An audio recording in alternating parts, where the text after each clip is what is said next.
Hi friends, welcome back to my channel. ಇವತ್ತಿನ ರೆಸಿಪಿಯಲ್ಲಿ ದೇವಸ್ಥಾನದಲ್ಲಿ ಸಿಗುವಂತಹ ಪ್ರಸಾದದ ಪುಳಿಯೋಗರೆಯನ್ನು ಮನೇಲಿ ಯಾವ ರೀತಿ ಮಾಡೋದು ಅಂತಂದೇಳಿ ಇವತ್ತಿನ ಈ ವಿಡಿಯೋದಲ್ಲಿ ತೋರಿಸ್ಕೊಡ್ತಾ ಇದ್ದೀನಿ. ಈ ರೆಸಿಪಿ ತುಂಬಾ ಈಸಿಯಾಗಿರೋದ್ರಿಂದ ಬೇಗನೆ ರೆಡಿ ಆಗುತ್ತೆ. ಅಷ್ಟೇ ಅಲ್ಲದೇ ತುಂಬ ಟೇಸ್ಟಿಯಾಗಿರುತ್ತೆ. ಬ್ಯಾಚುಲರ್ಸ್ ಆಗಿರ್ಬೋದು ಅಥವಾ ಬಿಗಿನರ್ಸ್ ಆಗಿರ್ಬೋದು, ಯಾರು ಬೇಕಾದರೂ ಕೂಡ ಈ ಪುಳಿಯೋಗರೆಯನ್ನು ಆರಾಮಾಗಿ ಮಾಡ್ಕೋಬೋದು. ಸೊ ಹಾಗಾದರೆ ಇದನ್ನು ಹೇಗೆ ಮಾಡೋದು ಅಂತಂದೇಳಿ ಒಂದು ಸಲ ಚೆಕ್ ಮಾಡೋಣ. ಮೊದಲೇದಾಗಿ ನಾನಿಲ್ಲಿ ಪುಳಿಯೋಗರೆ ಮಾಡೋದಕ್ಕೆ ಒಂದು 3 ಚಮಚದಷ್ಟು ಪುಳಿಯೋಗರೆ ಪೌಡರು, ಸ್ವಲ್ಪ ಶೇಂಗಾ, ಹಾಗೆಯೇ ಸ್ವಲ್ಪ ಗೋಡಂಬಿನ ತೊಗೊಂಡಿದ್ದೀನಿ. ನಿಮಗೆ ಎಷ್ಟು ಬೇಕೋ ಅಷ್ಟನ್ನು ಹಾಕ್ಕೊಳ್ಳಿ.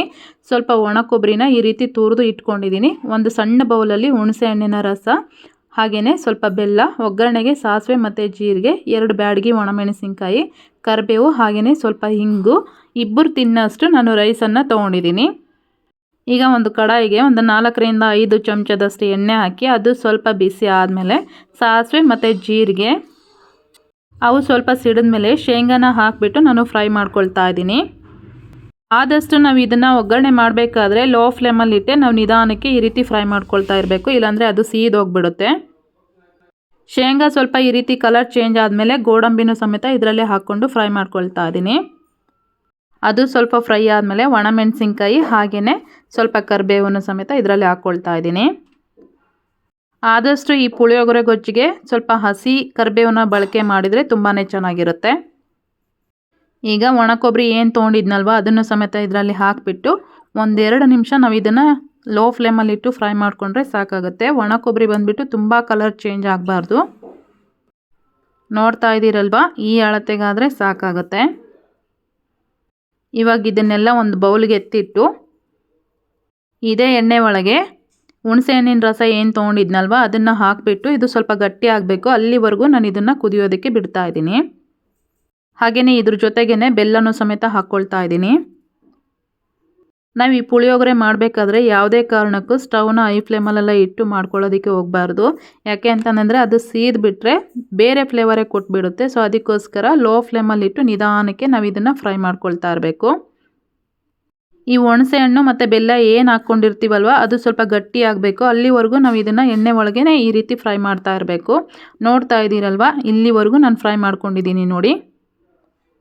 ಇವಾಗ ಇದಕ್ಕೆ ಪುಳಿಯೋಗರೆ ಪೌಡರ್ ಏನು ತೊಗೊಂಡಿದ್ನಲ್ವ ಅದನ್ನು ಸಮೇತ ಇದರಲ್ಲಿ ಹಾಕಿಬಿಟ್ಟು ಚೆನ್ನಾಗಿ ಒಂದು ಸಲ ಮಿಕ್ಸ್ ಮಾಡಿಕೊಂಡು 1/4 ಚಮಚ ಅರಿಶಿನ ಪುಡಿ ಹಾಗೆಯೇ 1 ಚಿಟಿಕೆ ಹಿಂಗನ್ನು ಹಾಕ್ಕೊಳ್ತಾ ಇದ್ದೀನಿ. ನೋಡ್ತಾ ಇದ್ದೀರಲ್ವ ಪುಳಿಯೋಗರೆ ಪೌಡರ್ ಎಷ್ಟು ಕಲರ್ಫುಲ್ಲಾಗಿ ಕಾಣಿಸ್ತಾ ಇದೆ ಅಂತಂದೇಳಿ. ಇದು ಮನೇಲೇ ಮಾಡಿರೋದು. ಈಗ ಆಲ್ರೆಡಿ ನಾನು ಈ ರೆಸಿಪಿನ ಅಪ್ಲೋಡ್ ಮಾಡಿದ್ದೀನಿ, ಬೇಕು ಅಂತಂದರೆ ಒಂದು ಸಲ ಚೆಕ್ ಮಾಡ್ಕೊಳ್ಳಿ. ಈ ರೀತಿ ಎಲ್ಲ ಒಂದು ಸಲ ಮಿಕ್ಸ್ ಮಾಡ್ಕೊಂಡ್ಮೇಲೆ ನಾನು ಆಗಲೇ ಫ್ರೈ ಮಾಡಿ ಇಟ್ಕೊಂಡಿದ್ನಲ್ವ ಶೇಂಗಾ ಅದನ್ನು ಸಮೇತ ಇದರಲ್ಲಿ ಹಾಕ್ಕೊಳ್ತಾ ಇದ್ದೀನಿ. ಈ ಪುಳಿಯೋಗರೆ ಗೊಜ್ಜನ್ನ ಮಾಡಿಬಿಟ್ಟು ನೀವು 1 ತಿಂಗಳವರೆಗೂ ಸ್ಟೋರ್ ಮಾಡ್ಕೋಬೋದು ಫ್ರಿಜ್ಜಲ್ಲಿ. ಯಾವಾಗ ಬೆಳಗ್ಗೆ ತಿಂಡಿಗೆ ಬೇಕೋ ಆವಾಗ ಈಸಿಯಾಗಿ ನೀವು ಇದನ್ನು ಮಿಕ್ಸ್ ಮಾಡಿಕೊಂಡ್ರೆ ರೈಸ್ ಜೊತೆಗೆ ತುಂಬಾ ಚೆನ್ನಾಗಿರುತ್ತೆ. ಈಗ ಸ್ಟವ್ ಆಫ್ ಮಾಡಿಬಿಟ್ಟು ನಾನು ರೈಸ್ ಹಾಕ್ಕೊಳ್ತಾ ಇದ್ದೀನಿ. ನಾನಿಲ್ಲಿ ಈ ಪುಳಿಯೋಗರೆ ಗೊಜ್ಜಿಗೆ ಉಪ್ಪು ಹಾಕಿಲ್ಲ. ಯಾಕೆ ಅಂತಂದರೆ ಈಗ ಆಲ್ರೆಡಿ ರೈಸ್ ಮಾಡಬೇಕಾದ್ರೆ ರೈಸಲ್ಲೂ ಹಾಕ್ಕೊಂಡಿದ್ದೀವಲ್ವ, ಹಾಗೆಯೇ ಪುಳಿಯೋಗರೆ ಪೌಡರ್ಗೂ ಸಹ ಸ್ವಲ್ಪ ಉಪ್ಪು ಹಾಕಿರ್ತೀವಲ್ವ, ಅದಕ್ಕೋಸ್ಕರ ನೀವು ಬೇಕು ಅಂತಂದರೆ ಸ್ವಲ್ಪ ಉಪ್ಪು ಹಾಕ್ಕೊಳ್ಳಿ. ನೋಡ್ತಾ ಇದ್ದೀರಲ್ವ, ಫೈನಲ್ ಆಗಿ ಪುಳಿಯೋಗರೆ ಈ ರೀತಿಯಾಗಿ ರೆಡಿ ಆಗಿದೆ. ಸೇಮ್ ಟು ಸೇಮ್ ದೇವಸ್ಥಾನದಲ್ಲಿ ಪುಳಿಯೋಗರೆ ಕೊಡ್ತಾರಲ್ವ ಅದೇ ರುಚಿಯಲ್ಲೇ ಇರುತ್ತೆ. ಸೊ ನೀವು ಖಂಡಿತ ಮನೇಲಿ ಒಂದ್ಸಲ ಟ್ರೈ ಮಾಡಿ. ಹಾಗೆಯೇ ಇವತ್ತಿನ ರೆಸಿಪಿ ನಿಮಗೆಲ್ಲ ಇಷ್ಟ ಆಗಿದೆ ಅನ್ಕೋತೀನಿ. ಇಷ್ಟ ಆಗಿದ್ದರೆ ಒಂದು ಲೈಕ್ ಮಾಡಿ, ಕಮೆಂಟ್ ಮಾಡಿ, ಶೇರ್ ಮಾಡೋದನ್ನು ಸಹ ಮರಿಬೇಡಿ. ಯಾರೆಲ್ಲ ಇನ್ನೂ ನಮ್ಮ ಚಾನಲ್ನ ಸಬ್ಸ್ಕ್ರೈಬ್ ಮಾಡಿಲ್ಲ ಪ್ಲೀಸ್ ಈಗಲೇ ಸಬ್ಸ್ಕ್ರೈಬ್ ಮಾಡ್ಕೊಳ್ಳಿ. ಮುಂದಿನ ವಿಡಿಯೋದಲ್ಲಿ ಸಿಗೋಣ. ಅಲ್ಲಿವರೆಗೂ ಟೇಕ್ ಕೇರ್, ಬಾಯ್.